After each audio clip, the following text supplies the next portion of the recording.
Manipuri Wari Pambi Senena Tabiri Bapumnamakpu Taram Noksari Ngasi Amuk Mayamgi Ngaihak Pothana Nabagidamakta Anauba Wari Masa Ama Miyam the Kudol Tamzari Wari Masa Sigi Maming Zumgi Maral Bukarino Wari Masa Sigi Aiba Mayengbam Prem Chandra Tamina Siwari Masa Yumgi Maral Bukarino Ngaihaki Mamangdagi Mifamado Haukre Kudakta Kaukiba Athuba Mifamni Kulasigi mi Ayamba Loina Suna Tilabagumle Mathang Magi Aningba Apamba Singado Hainarai Ngangnarai Ibo Saudi Ungduna Family Mamangda Mapal Khopsindriba Polang Masa Ama Thang Sangai Ama Aduga Asiba Paya Kharasu Soina Tari Kadaidano Ama Sangtrik Yengli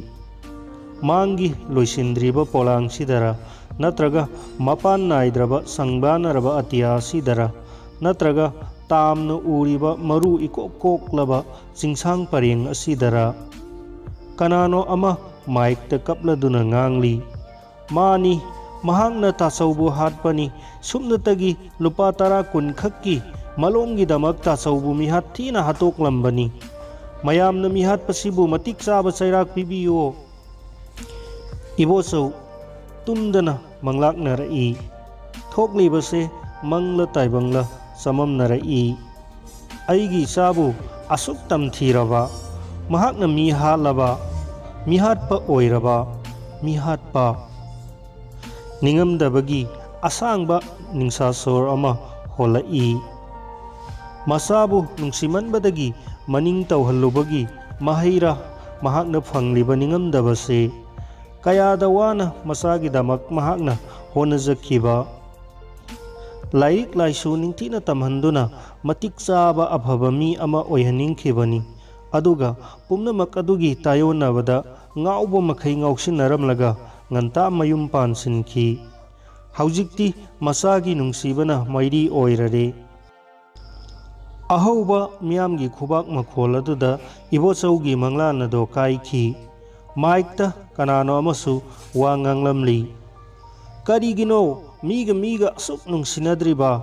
Asuk Yang Tingnariba Tanglaba Taibang Mapok Sibu Karigi Asuk Mamalaihandriba Mioy Basibu Mi Oiribra Sa Olabra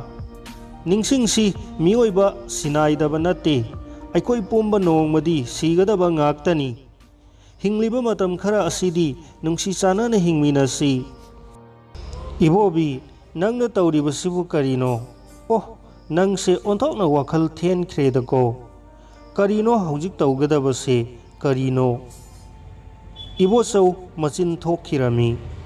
Adudagidi Mamit Jijat Oisilaki Haujikti Punsi Supagi Aroiba Oina Mamit Uisinkibado Pamlai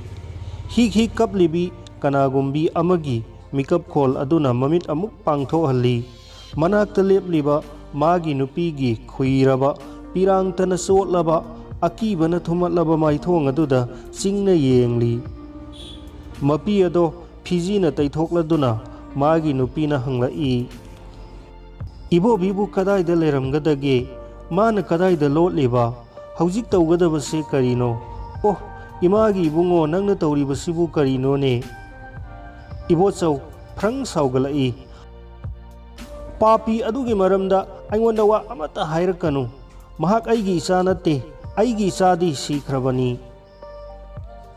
Maikta Mabu Hanjin Kayarak Kaukrabasu Ibotsau Haujiktada Manakong da Tarai Haugatuna Kudai Matek Tuma Mariang Banda Yan Silaga Makong na Puba Maikai da Chatkri Pikliba Masabu Mathanungda Konja Horibi Mamong Nupi Amadi Magi Nupina Nungi Murtigum Mana Satkiba Maikai Yengduna Lephoribado Hanna Paubu Yenglamde Ngasai Makai Paya Sirambadagi Polang Aduda Amuk Penjeladuna Loisinanaba Ibosauna Kanna Honari Imungda Kanano Ngrang Nabatai Ibosau Toidokna Khallude Jugi Hotel City Nungtigi Asi Ngaktani अमुक अमुक्ति इमुंग लोमदा ममितो खाना खाना येंगी मचिंदसु पोरोक सोनबगुम मुरुम मुरुम सोली sieve फावब सोर चनिंग ताना होलग सिजब फंगलोइदौरी फनंगांगी चई खनई यूसीद योलनु अदुबु लमहेनब मचाना मागी वा मनादा हापते माना ngamduna hujiksu adum yoli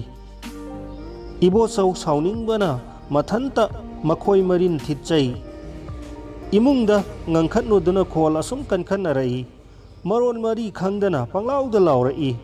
asum ngangnaramadigi khut yaunarai khutumga pop pop thomnarai khongpakna gaungnarai chongchinduna laimaida tharo tharo onma makhai namnarai amana amuk mathak thang amana amuk thang इबोचौ फुक हौगली मनाक्ता तारिबो वाचे तंखाइदो ताप पाइखत्तुना चंगसलक्तुना खनरिबा अनि अदुदा सेट सेट कंथरई मदुतदा खनब लेपखी लाए मिहात्पगी मपा लाए महै महै ngang निनरई मुरुम मुरुम सोनरई इबोचौ ताब ngamde मरु लुक्थदुना खांगी मकोक्तो उरु उरु ngawrई तिनबीरीबा मयामबु खुरुमजरी अइना खंगजब खरदंग मयामदा थमोई सेंगना पाउदमजगी मखोई अनीना खनब नुमितो अइदी सुमांगदा पयासीदुना लैजबनी कना कनानो हाइबसु खंगदे इमुंगदा ngrang ngrang ngangnaba tai जुगी होटेल सिदी मसी ngakतनी नुंगतीगी हामु हामुनी खंदुना अइसु तुमिन पोलांग मचादो लोइसिननबा कन्ना होनारुई मखोई अनि सुमना ngangnarambadagi लाव खोंगदुना खनरई अइना चंगसिनखिबा मतमददी मखोई नमनदुना लैरम्मी अइना सैना कंथदुना खामदोकनरमद्रबदी खुदक अदुदा सीबा नाबदुम थोकलमगनी तोमचासु करी करीनो लाव खोंगलदुना मखोई खरना नमदुना चिंथोक्तुना पुख्रबनी इचानुपासु तुमिन्ना लैहौरे अइदी अदुम इंथा खरगदरा खल्लुरबनी खलसु खल्लुद्रबनी अदुगा नुमिदांगदना मंग हागुमलबा थौदोक ngakta थोकनरिबसिनी इबोबिसु ngarangdagi yumda hanjilaktri mahak kadaida lairiba haibadusु karisu khangjade mayamna mabu maralgi matik saba sairak pibiningba pibibada ai karisu waraujaroi mayamna aikoi budi nungsibiyu ngakpiyu haina khurumjari karigi ngakpiba mi hatpabu ngakpiba sikhaba mibu ngakpirga amuk hingalakhigadro माइकई कयादगी लाउसिनरई मसा फंग्रिबा फाव Mopa फाजिलो Mopa फाजिलो Mopa jail पियो मयामना इबो चौबबु पुमयोम योमसिलई मखोई खरा चंगलक्तुना माबु क्लबता पुसिंदुना थामी महै महै लाउसिनरई मयुम थुदेक्से मयुम मई थासे लाओ लाव लाउदुना चेनखी मयामना लाव खोंगलदुना युमदु थुगाइरी इबोचौ मिटना पुमसिंग सिंगलाई मसादो थक थक निगलाई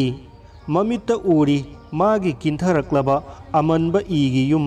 अदुगा मचानुपा इबोबी अंगाउबगुम मुरुम मुरुम सोली मिहाटपगी